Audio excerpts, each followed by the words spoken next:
The law and order is not merely a government function. It is the very foundation upon which civilized society stands. In any democracy, safety and security rank as the most primal concept. Idi between the state and its citizens. Without it, every other promise of governance will collapse. Let it be welfare schemes, investment, jobs, business. So అందుకని మీకు six fundamental principles దృష్టిలో పెట్టుకొని fundamental rights నిజంగా మనకు కావాలంటే without law and order it is mere aspirational. Just ఒక ఆశాజనకు ఉండే తప్ప ఆశయం తప్ప నిజంగా ప్రాక్టికాలిటీలో పెట్టలేని. సో అందుకని లా అండ్ ఆర్డర్ని ఈ ప్రభుత్వం it is not just a policy, we're taking it to its fullest. ఇది మీరు ఇప్పుడు చూస్తున్న ఎనీ క్రిమినల్ చట్టాలను అతిక్రమించిన, మర్డర్లు చేసిన, మానభంగాలు చేసిన, దోపిడీలు చేసిన క్రిమినల్స్ కూడా ఫండమెంటల్ రైట్స్ అప్లై అవుతాయి. అది మనకి రాజ్యాంగం ఇచ్చింది.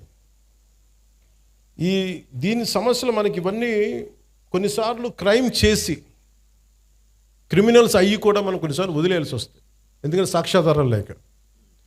ఉదాహరణకి సుగాలి ప్రీతి కేసు ఎంత చిత్రంగా ఉంటాయంటే, సుగాలి ప్రీతి కేసు నేను 2019లో ఘోరంగా నన్ను ఓడించిన తర్వాత నేను ఆఫీస్లో కూర్చుంటే సుగాలి ప్రీతి మదర్ వచ్చి, అన్న నాకు ఇలా జరిగింది, నా బిడ్డను ఇలా చంపారు. 2018లో చంపారు. ఆ బిడ్డను చంపితే ఉరేసుకుందని చెప్పారు. నేను కూర్చోబెట్టి సోషల్ మీడియా ట్రయల్స్ చేయలేను. లా అండ్ ఆర్డర్ ఎలా ఉంటుందంటే ఓన్లీ సాక్ష్యాధారాల మీద ఆధారపడి నేను కూర్చోబెట్టి వీళ్ళ మీద బ్లేమ్ చేయలేను, వీళ్ళు తప్పు చేశారు. ఎందుకు మాట్లాడతాను, ఇందాక గంజాయి తీసుకొని కొట్టారంటే మీరు గంజాయి తీసుకోవడం చూసారని ఎందుకు అడిగానంటే, నేను అంత నిక్కచ్చిగా ఉండాలి. నేను ఒక నిబద్ధత లేకుండా నేను మాట్లాడకూడదు. ఆవిడతో కూర్చొని మాట్లాడినప్పుడు 14 ఏళ్ళ సుగాలి ప్రీతిని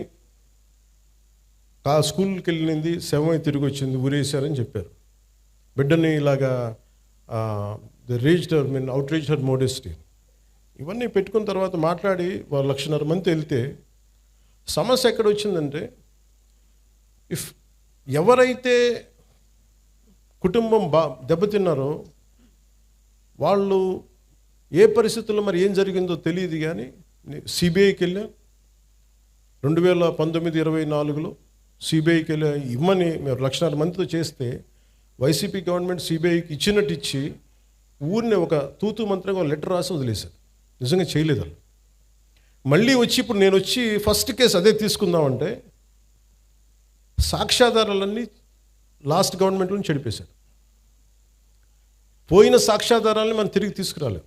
డిఎన్ఏ మనకి మాయం చేశారు, ఫాల్స్ డిఎన్ఏలు పెట్టేశారు, ఏమున్నాయో తెలియదు. సో సాక్ష్యాలు అంత కీలకం. Crime scene. అలాగే వివేకానంద రెడ్డి గారి హత్య కేసు ఉంది. సొంత ఇంట్లో వాళ్ళ బాబాయిని చంపేశారు. ఆ నేరస్తులు మన అందరికీ తెలుస్తూ ఉంది, కళ్ళ ముందు వీళ్ళు చేసి ఉండొచ్చని మనం ఒక పాసిబిలిటీ నిజంగా చేశారు.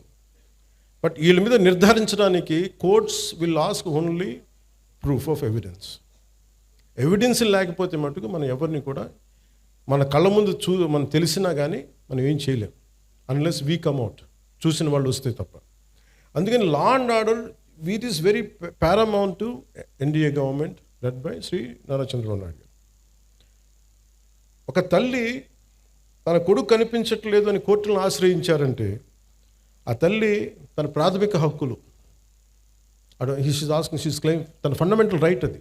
బిడ్డ చనిపోయారో లేదో తెలియదు, మనకి డిసపియరెన్స్ అంటే కనిపించట్లేదు, ఆవిడ ప్రాథమిక హక్కు అది. దీనిని ఇందులో ఎక్కడా కూడా కులం లేదు. క్రిమినల్ని చట్టం ఎలా చూస్తుంటే రాజ్యాంగం కానీ it has got nothing to do with your caste or your religion or your region. Crime జరిగిందా, ఎవరికి చేశారు, ఇంతకు మించి దాంట్లో కులం అనే ప్రస్తావన ఎక్కడ ఉండదు. This is what fundamental constitutional law or criminal law చెప్పేది. కానీ మీరు ముఖ్యంగా యూత్కి చెప్తా ఉన్నాను, పెద్దలకు కూడా, మీరు కులాల పరిధిలో నుంచి కుల కోణాల నుంచి మటుకు క్రిమినల్స్ని చూడకండి. ఒక 3 ఏడిపించారు ఇక్కడ అరవింద్ గారిని. ఏడిపిస్తే వాళ్ళు ఏ కులం కంటే కూడా they have done a crime of hitting him. You should be looked at that part only. పలానోళ్ళు చేశారు ఇట్లా పెట్టినా కానీ ఇది దాని తాలూకు శాంక్టిటీ, దాని తాలూకు ప్యూరిటీ పోద్ది. కాన్స్టిట్యూషన్ కానీ లా కానీ అలా చూడదు వాటిని. అందుకని ఇలాంటి అంటే మిమ్మల్ని అందరినీ ఎదురుగా పెట్టుకొని మన నేతలందరికీ కూడా చెప్తున్నాను, మీ భావం తెలియజేస్తున్నాను.